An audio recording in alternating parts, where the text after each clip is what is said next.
Who is Professor François Gagné?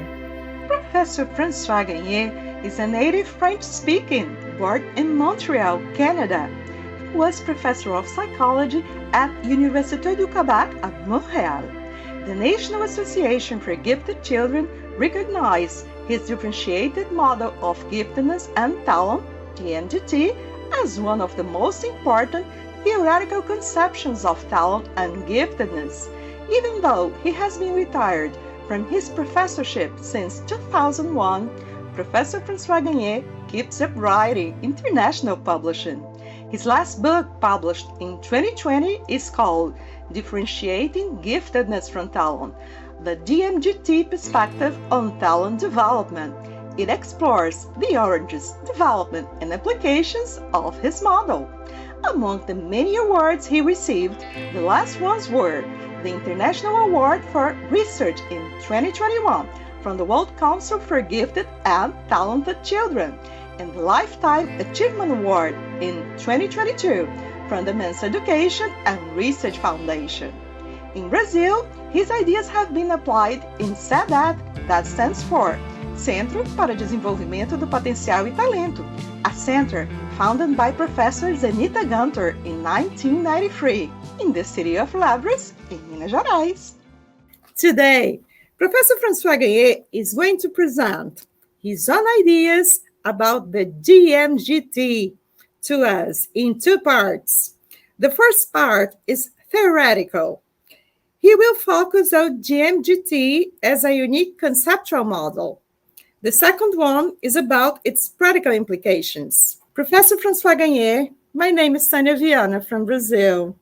I'd like to say how happy I am for this opportunity to listen and to learn from yours.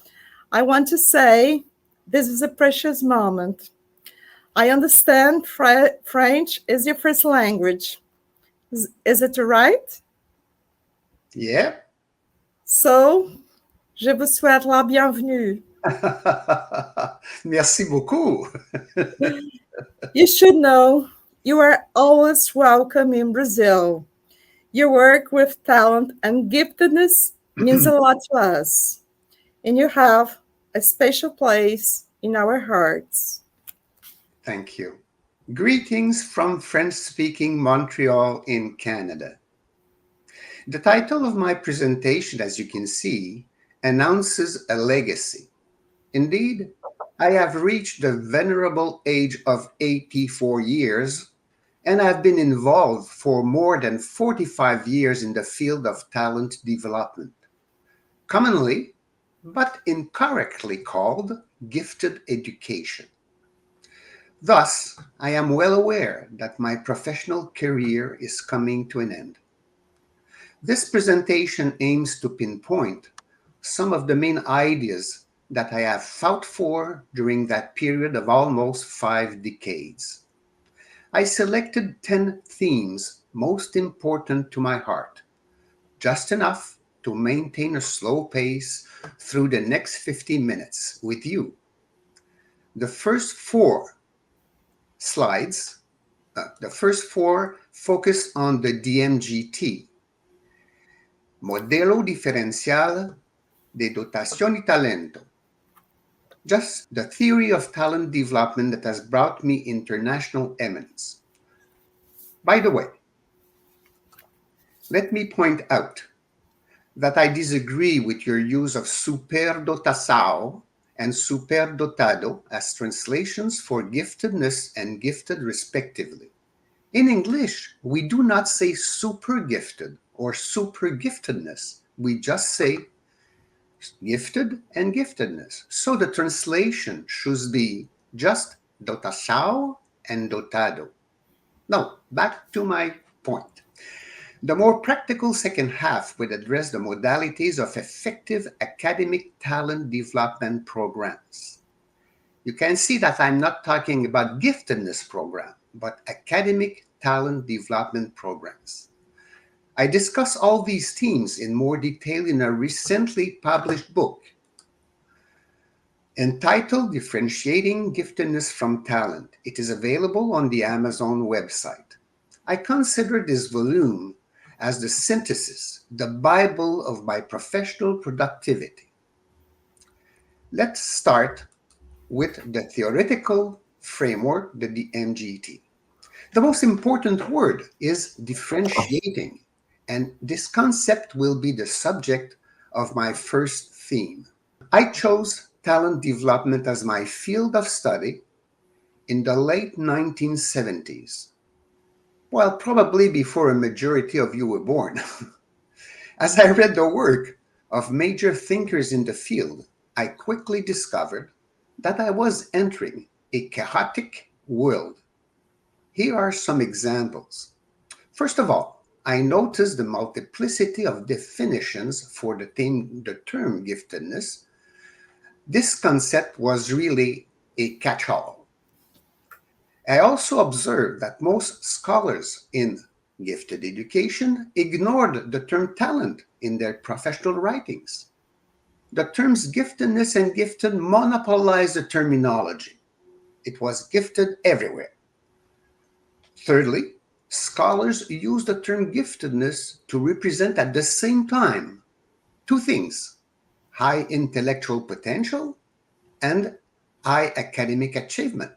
In fact, the identification procedures for gifted students maintained this confusion by often combining IQ scores and measures of academic performance. You had to be both a high potential and a high achievement. In short, in my eyes, it was a veritable Tower of Babel. Through these readings, the idea of differentiating potentialities from achievements rapidly imposed itself. Here is a summary of my argument. My starting point is a well-known slogan: develop your full potential. This slogan expresses a reality that we all acknowledge intuitively, namely, that we all possess a diversity of potentialities that we will transform more or less completely or fully into achievements. I chose this slogan for another very important reason.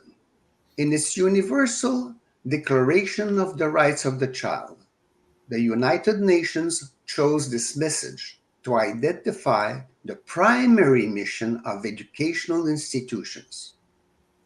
Here is what Article 29 says: the education of the child shall be directed to the development of the child's personality, talents, mental and physical abilities to their fullest potential. In concrete terms, I adopted the concept of aptitude to represent the idea of potentiality. What are aptitudes? I define them as naturally developed abilities. I oppose them to competencies, which correspond to systematically developed abilities or skills. For example, intellectual aptitudes are a set of naturally developed cognitive abilities that students use daily as their main tool to acquire academic competencies. Higher intelligence will allow for easier and faster learning of these academic competencies. Aptitudes have important genetic roots, while competencies benefit significantly more from the learning environment. It is because of this genetic anchoring that I chose giftedness to represent outstanding aptitudes, reserving the term talent for outstanding competencies and skills. You are certainly familiar with the phenomenon of underachievement. It corresponds to a discrepancy between expected performance, the aptitude level, and actual performance, the acquired competencies. Well, underachievement is a perfect concretization of the DMGT.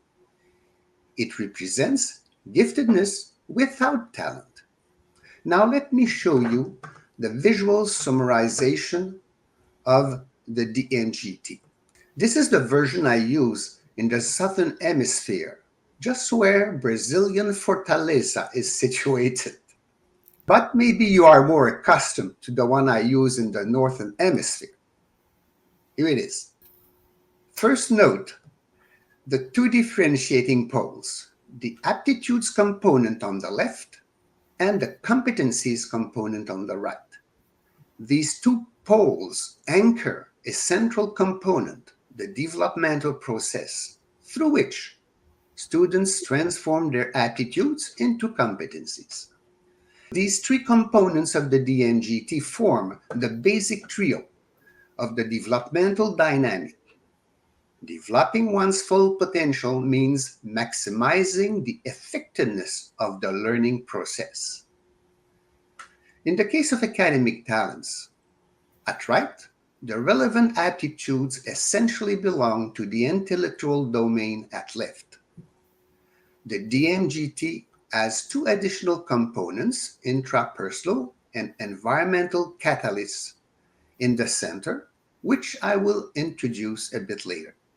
Well, over the course of my career, I have been interviewed dozens of times by the media in several countries. I soon discovered that journalists usually ask the same two initial questions. First, what is giftedness? And second, how many are there? My second theme aims to answer that second question. You may have noticed at the top of the DNGT figure, left and right, that I have quantified giftedness and talent. The access threshold that I have chosen is the upper 10% of the reference population, both for aptitudes and for competencies. Why this choice of 10%? I will limit myself here to 4 brief observations. You will find in my book a complete chapter on this subject.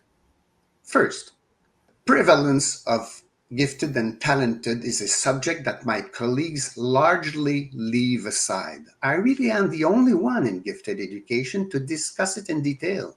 Yet, this is a very important issue, not just because of journalists' curiosity, but from a scientific as well as a practical point of view. I explain this in detail in my book. 2. There is no absolute answer, no magic number to the question, how many are there? It is the same for all the thresholds we use in our societies. Speed limits, retirement age, overweight or obesity thresholds, wealth or poverty thresholds, etc. In short, all these thresholds are conventions. That is the result of a consensus between specialists. 3. Most psychologists and educators keep using a threshold of top 2% for intellectual giftedness, namely an IQ of 130 or more. It was proposed, believe it or not, a century ago.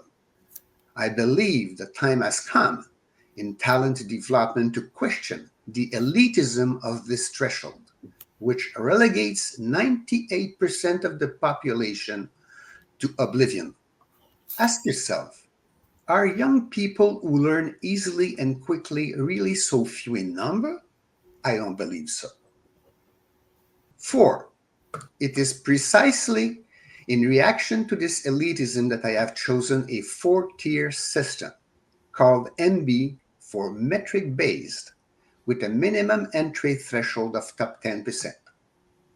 This threshold allows me to multiply by 5, no less, the population of the gifted and talented, from 2% to 10%.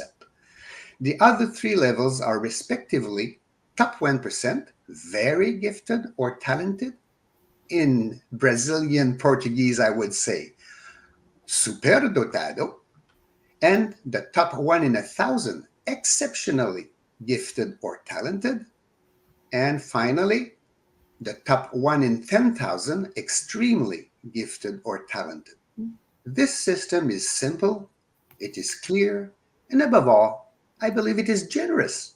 Now, my third theme combines the first 2 to examine the practical impact in education of the differentiation between giftedness and talent. As I mentioned earlier, cognitive aptitudes are the preferred tool for acquiring academic competencies. It follows that intellectually gifted students have a better chance of acquiring an outstanding number of competencies and thus of being judged academically talented. But, as is well known, not all gifted students are talented, and vice versa. If the gifted and talented populations overlap only partially, what is the percentage of that overlap? This figure shows three possible answers.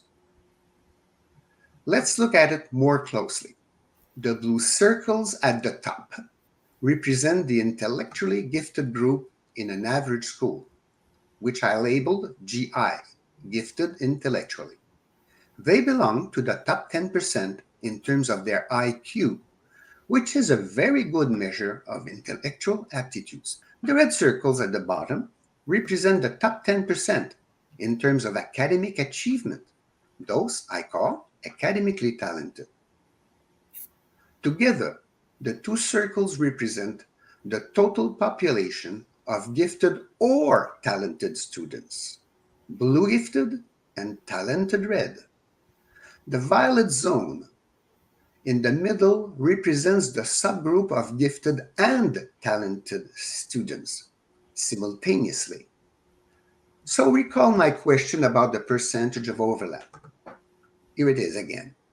Of all the gifted or talented people, the blue and red circles, how many are simultaneously gifted and talented?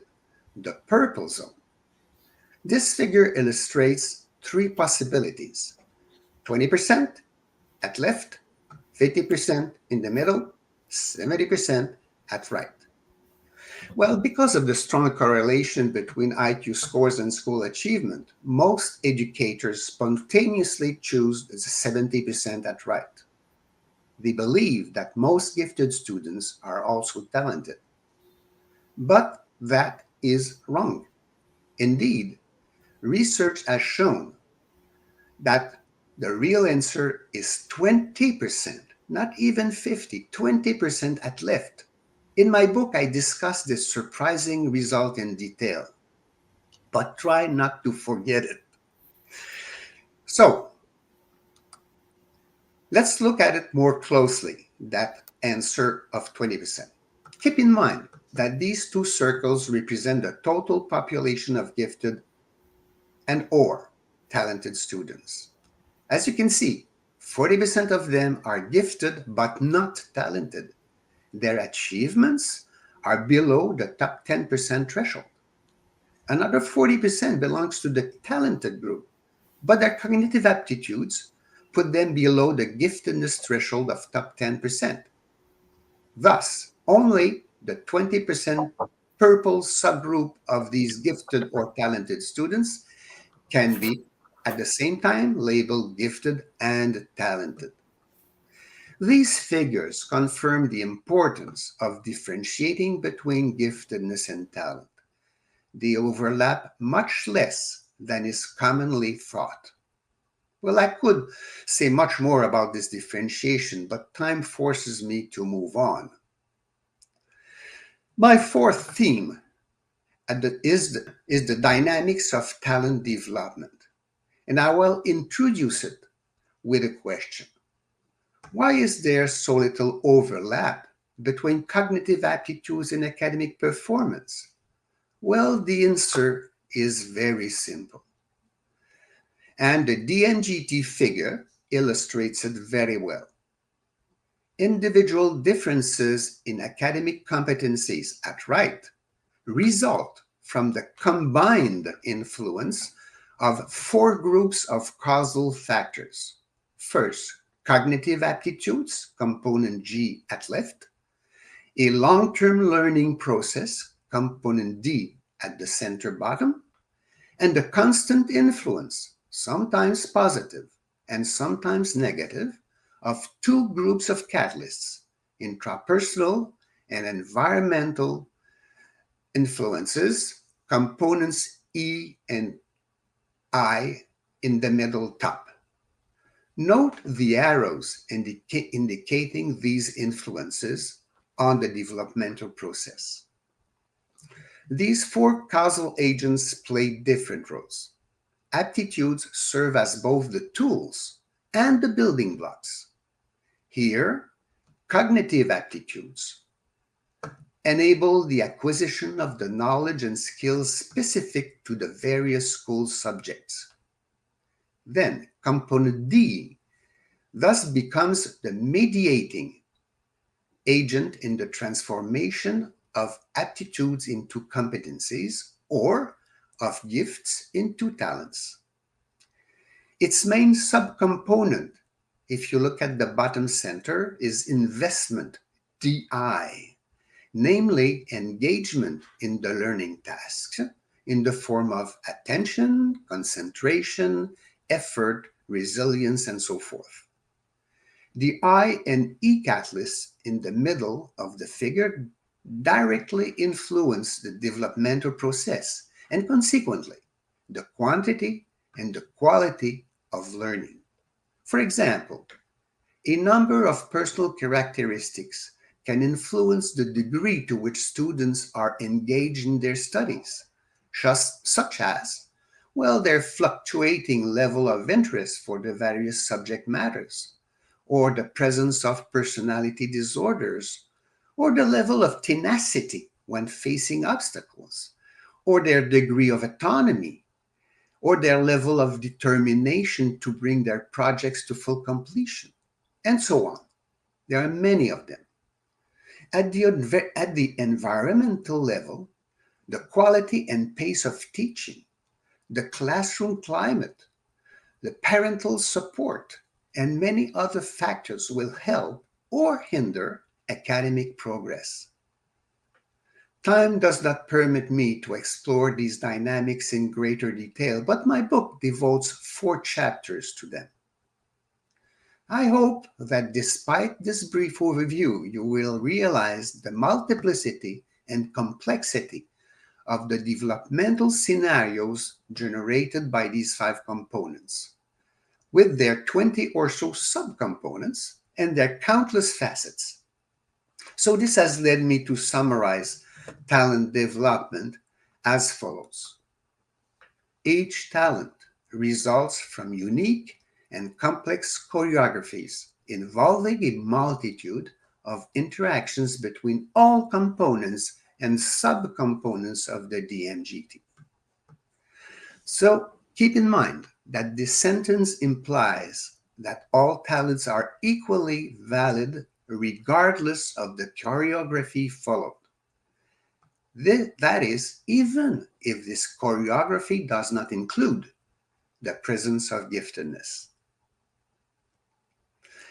I had prepared 2 other themes around the DMGT, one on the role of genetics in the emergence of aptitudes, and the other on the importance of chance in the progression of talent. But time forced me to set them aside, almost completely. But as a closing comment for this more theoretical section, I have retained just one quote that in some way sums up these 2 themes. All human accomplishments can be ascribed to 2 crucial throws of the dice over which no individual exerts any personal control. A first roll of the dice determines an individual's heredity. So heredity is a chance factor. And the other is formative environment. So note that the genetic background, which is unfortunately, too often underestimated by professionals in the human sciences, will influence the elements within component G, aptitudes, and within component I, intrapersonal catalysts. These 2, G and I, are heavy with genetic background. The second role will act on the elements of component E, the environmental catalyst. So, If you have found yourself in the right place at the right time, remain modest because in a significant way, you are simply the recipient of your gifts, your temperament, or your family environment.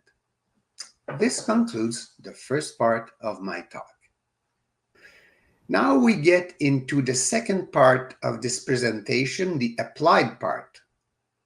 The first two themes in this second part will deal with the why, the reasons for an academic talent development, which I say ATD program, while the other four will describe the how, the modalities of implementation of that type of program.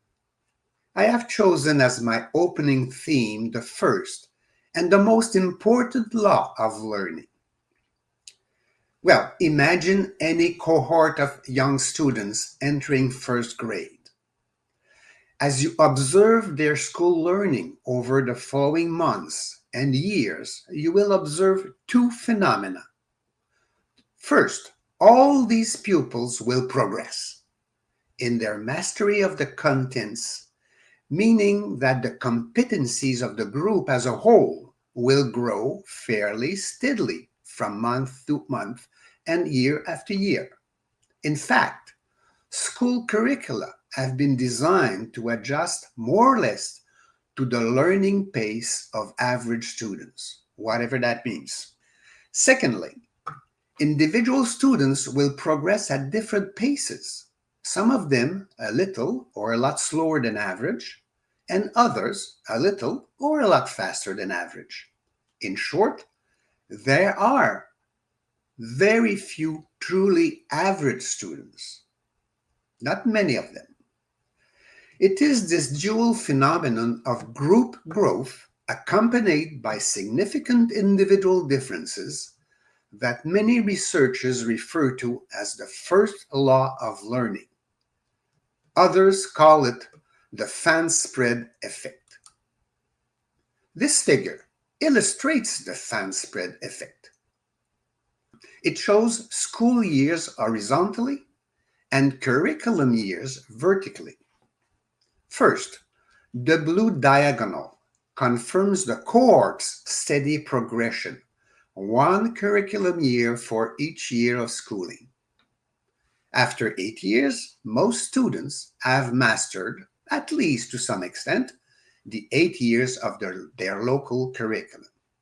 At the same time, the widening of the funnel from bottom left to top right creates the fan spread effect, and it illustrates the impact of individual differences. Hence, the dispersion of competence levels. The slower students, the pink zone, fall further and further behind the core of the cohort, and vice versa for the faster ones, the green zone. Note also the significant differences within each color subgroup. They range from slightly slower progress, 7 years of curriculum mastered in 8 years, to very slow progress, only 4 years of mastery in 8 years, and vice versa. From 8 years of curriculum in 7 school years, that's the pale green. So 7 years in 8 years, that's a little bit faster, to 8 years of curriculum in 4 school years. That's the deep green. Note that the extreme values of this range show a 4-to-1 ratio. The fastest learners are twice as advanced as average, while the slowest learners have progressed twice as slowly. I am sure that you can think of students whose progress is twice as low as normal. For example, students who reach the normal entry age for high school without having adequately mastered basic literacy and numeracy skills. These very slow learners do not go unnoticed. But you perhaps raised an eyebrow when I mentioned the possibility of a pathway twice as fast as normal. completing primary school in 3 years instead of 6? For many of you, it does not make sense. Well, indeed, when the means are there, it does happen. I know, for example, a few students in my province, Quebec, who went through the 11 years of the elementary and high school system in just 6 years, almost twice the regular pace. Yes, 11 years of curriculum mastered in 6 years of schooling. And there are many more here like her in every country, but still not as many as there should be. There are very few such prodigies in education because, as we will see, the school systems worldwide discourage accelerated progression. But if you consider that many more do so in the arts and in sports, it is clear that thousands of students around the world could do the same academically if they were given a chance. Well, the fan spread effect looks great in theory, and that's my second theme. But we all know that the reality of our school systems is very different. For example, the green zone of the fan spread effect is virtually non-existent in any country. Why is that? Well, quite simply because its manifestation is subject to one important condition. The learning pace must be open. In other words, there must be no barriers to individual progression. This allows each learner to progress at his or her own pace, whatever fast or slow, thus maximizing the fan spread effect. Where do we find the best applications of the fan spread effect? Primarily in sports, where the development of the athlete's full potential is strongly encouraged and supported. Well, let me leave my text and just mention that I remember reading about a very young boys in Brazil who were already identified as future exceptional soccer players, like Pelé in the old time. So think about soccer or what you call football and the foot, and you will find that in Brazil, very young boys are identified very early. Back to my text. It is also the case in the arts, particularly in music. That's why we so often see musical prodigies, young people who achieve professional mastery of their instrument before reaching adolescence. This is another example of a pace at least twice as fast as the average. Well, open learning means no barriers on the pursuit of a maximum personal pace of learning. Yet, education systems worldwide have been built around two main obstacles to this application. The first obstacle, there is the age-grade lockstep norm. Almost all students advance 1 degree per year, whatever their spontaneous learning pace. In other words, the vast majority of students follow the diagonal in the figure. There are very few grade skippers, those who would go in the green zone, and as few repeaters as possible, the pink ones. In Quebec, for example, here we are. The normal age grade lockstep affects 90% of primary school children, those who stick to the diagonal.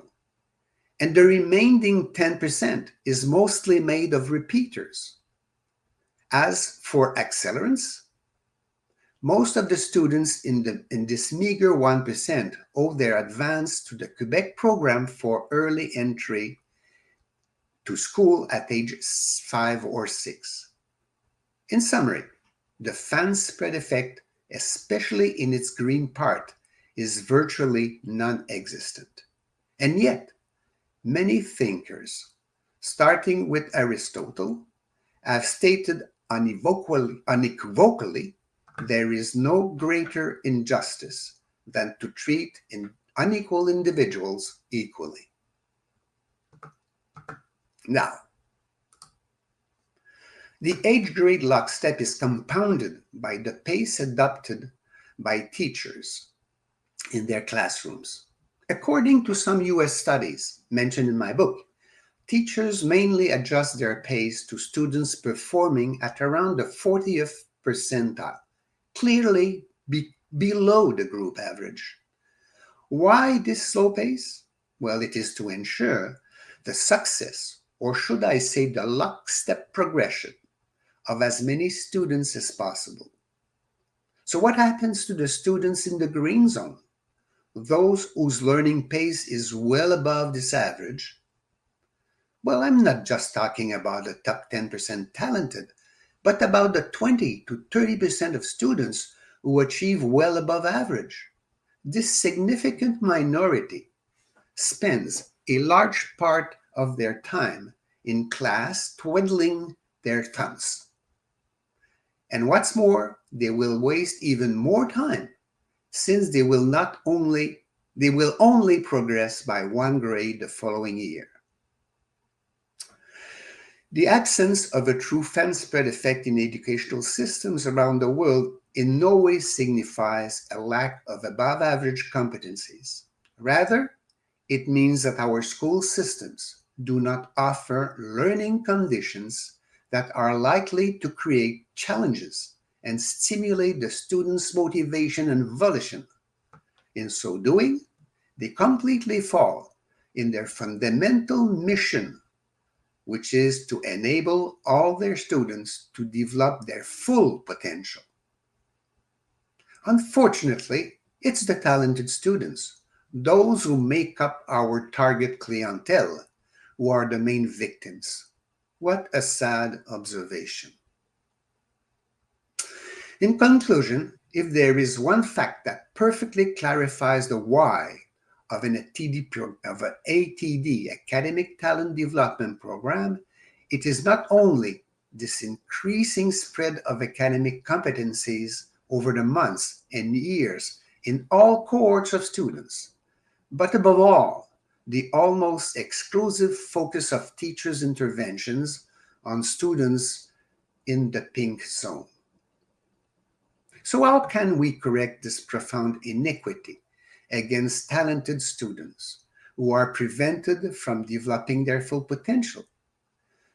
The solution can only be systemic given the sheer number of such students and must focus on group rather than individual clinical interventions. Indeed, the clinical approach can only offer a few drops of water in an ocean of needs. Now, let's look at the how. Let's start with the educational philosophy that would guide that program. It would be based on a profound respect for individual differences in learning pace, as manifested in the fan spread effect. I did not invent that fundamental principle. I found it in the writings of an American educational philosopher, the late Professor Elliot Eisner from Stanford University. Here is a short excerpt from his ideas on appropriate learning conditions for all students, including the usually neglected talented ones. First, the kind of schools we need would not hold as an ideal that all students get to the same destinations at the same time. That's basic. Individuals come into the world with different aptitudes, and over the course of their lives, they develop different interests and proclivities. Then, in an ideal approach to educational practice, each youngster would learn at an ideal rate. Over time, the cumulative gap between students would grow. the dispersion of competencies would grow.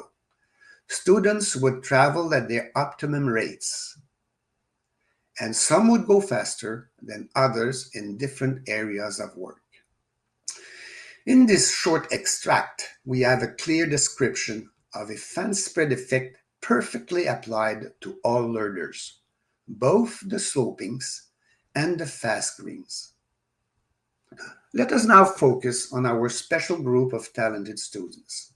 How should we structure their school activities to help them develop their mental and physical abilities to their fullest potential, as stipulated? In a well-received article published some years ago, I proposed 7 constituent elements of a true academic talent development program. 7 characteristics. But for the purpose of this short presentation, I have selected the 4 most important ones, in my view. The first 2 focus on that program's curriculum, while the other 2 deal with administrative modalities. My first constituent element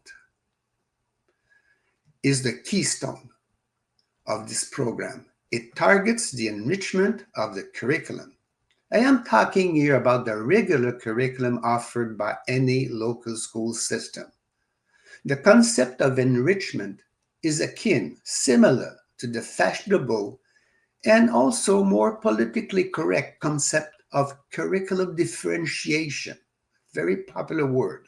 But the term differentiation in the present context is imprecise. It has many different meanings because it covers all students with special needs. The term enrichment is much more relevant when applied to talented students because it identifies a type of differentiation especially adapted to their rapid or fast learning pace. I describe in that article 4 types of enrichment. By far, the most important is enrichment in density, also called condensation or compacting of the curriculum. It involves, well, you guessed it, accelerating the pace of content coverage across subject matters. Why give it priority over other forms of enrichment? Quite simply, because it offers the most relevant response to the key characteristic of talented students, namely their ease and speed of learning. Did you know, for example, that almost half the students in a typical classroom can, on the very first day of the school year, pass with success the exam they will be given at the end of that year? Yes, almost half of them. Of course, they will all improve their competencies over the course of that year, but do they really need 10 months to acquire the few unmastered competencies? Well, to ask the question is to answer it.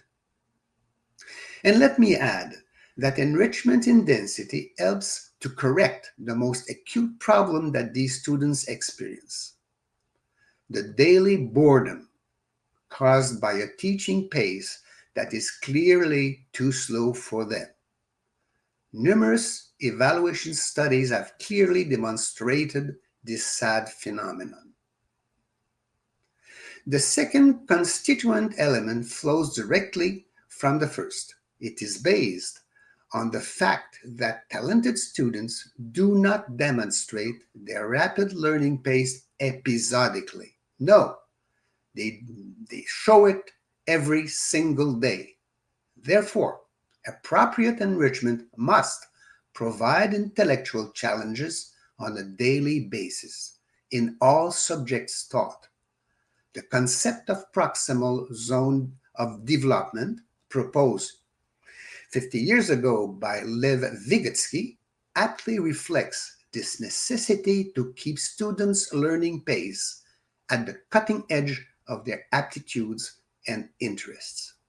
This need for constant curriculum enrichment for pupils in the green zone will constitute a real challenge for teachers, and the challenge will grow over time as the competence gap within this group widens.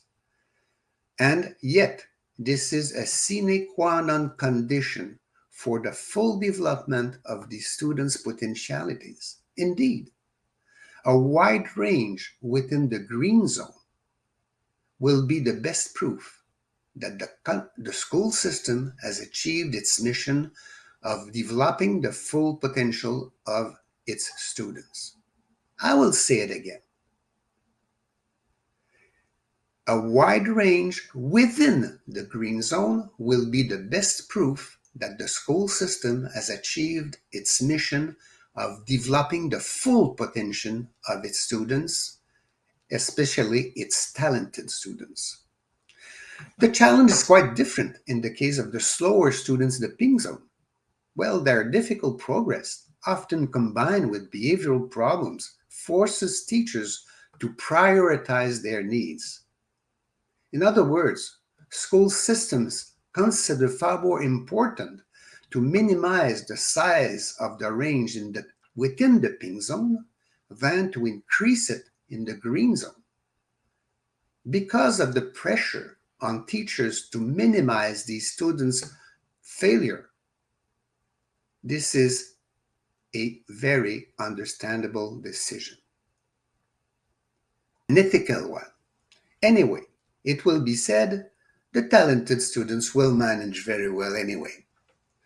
Aren't they, in fact, far ahead from the average cohort, and even further ahead from the less competent students? That is true, I admit, but will they actualize their full potential? The answer is no, unfortunately. And this choice of priorities very aptly describes the daily life in heterogeneous regular classrooms, not just here in Canada, but worldwide. Major evaluative studies, notably in the United States and Australia, have revealed the almost total absence in elementary classrooms of enrichment activities that specifically target talented students. The conclusion is therefore inescapable. The pressures exerted by less competent students in the pink zone leave no free time for teachers to plan and offer genuine enrichment in density. As Tom Cruise would say, mission impossible, mission impossible. Hence, the third constituent element of a true ATD, ability-based grouping. Is this an effective solution? Yes, without hesitation, as several studies have shown. But this effectiveness depends on one important condition: the regular presence of enrichment in density. Grouping is not an end in itself, but a means to better enrichment. Ability grouping is also an efficient solution, as it allows schools to place in these groups specially trained teachers. Now, the last point. The fourth and final characteristic targets a set of administrative modalities whose virtues I have been proclaiming since my first years in the field of talent development in the early 1980s. Think about it. How can we reconcile, on the one hand, the disparity in learning paces that the fan spread effect illustrates, and on the other, the age degree lockstep that the school system imposes on all its students? School acceleration offers a perfect solution to this dilemma. The various accelerative modalities smoothly ensure the continuity of enrichment in density from month to month and year to year. Indeed, once talented students have mastered the current school year's curriculum, often several weeks, even months before the end of the school year, what could be more logical than to begin the following year's curriculum rather than occupying the students' free time with various types of what is called enrichment in diversity, something that is totally unrelated to the curriculum. And the sequence towards the more advanced curriculum leads very quickly to the progression through the grades. For example, grade skipping or merged grades. Well, you may think that only a handful of students can benefit from an accelerated program, but it is far from true. Let me give you an example. Here is a question I have asked dozens of times to groups of teachers in many, many countries. Imagine an elementary school system with 6 grade levels. Okay? How many of the students who enter grade 1 do you think could successfully complete this elementary curriculum in 5 years instead of 6, without any additional effort, simply by reducing the time lost? What percentage would be your choice? 10%? 20%? 30%? More than that? Well, the median answer I got year after year was around 25%, about 1 student in 4. In short, a quarter of the school population loses at least a year in elementary school because of the age degree lockstep I mentioned earlier. 25%. Moreover, if that many students can save 1 year, how many of them could save a 2nd year of lost time?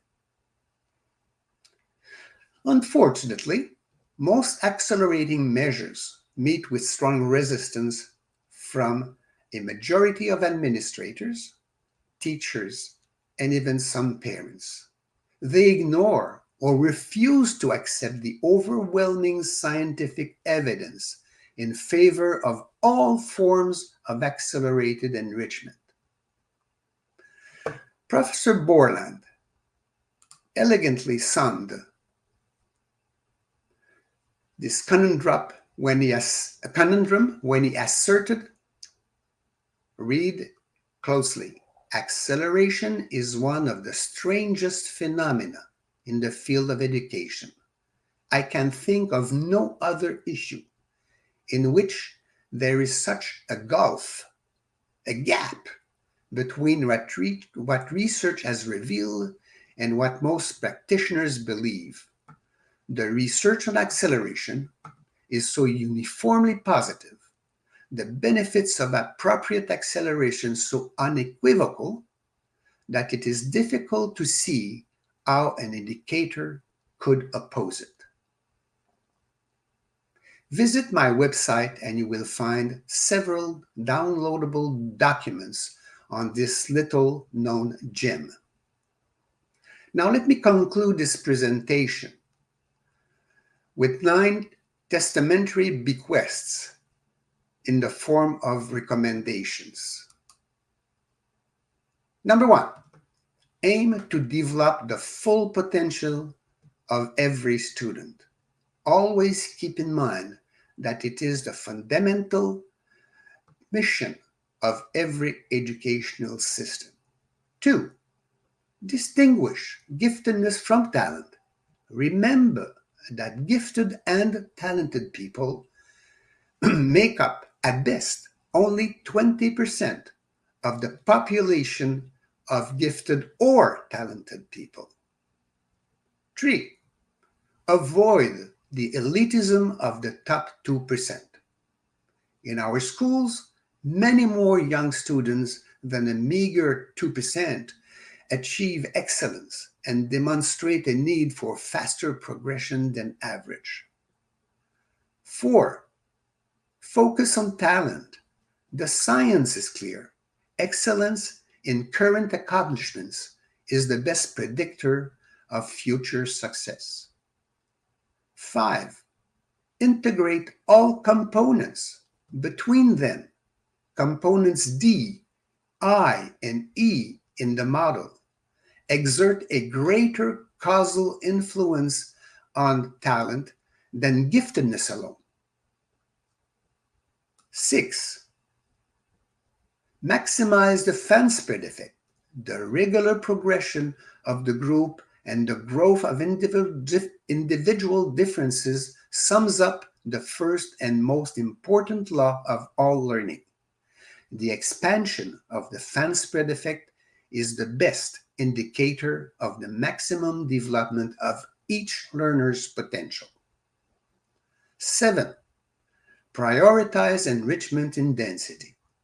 This daily modification of the regular curriculum is the keystone of any true academic talent development program, as it perfectly meets the need for faster progression felt by a majority of talented and high-achieving students. 8. Promote ability-based grouping. The homogeneous grouping of high achievers is the most effective and the most efficient administrative measure to ensure true enrichment in density.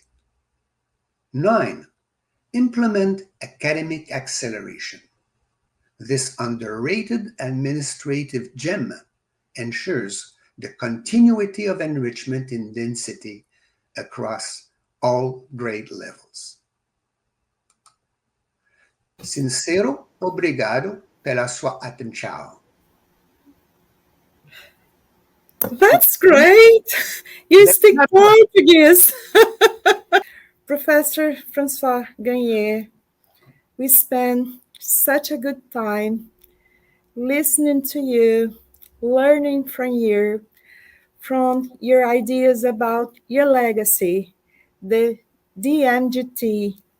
I know you have a professional career, but I'm gonna ask you a favor. Wherever you go, remember you have a special place in our hearts and minds in Brazil. You mean a lot to all of us. I'd like to thank you for your time. Thank you for your kindness. Thank you for everything. Once again, sir, thank you. Wonderful. You were very kind with your words, and I appreciate it very much. And I wish you the best of luck, if you believe in luck, in your endeavors in the next months and years. Good luck to you all, and have fun. Okay? Thank you very much, sir. Bye-bye. Bye-bye.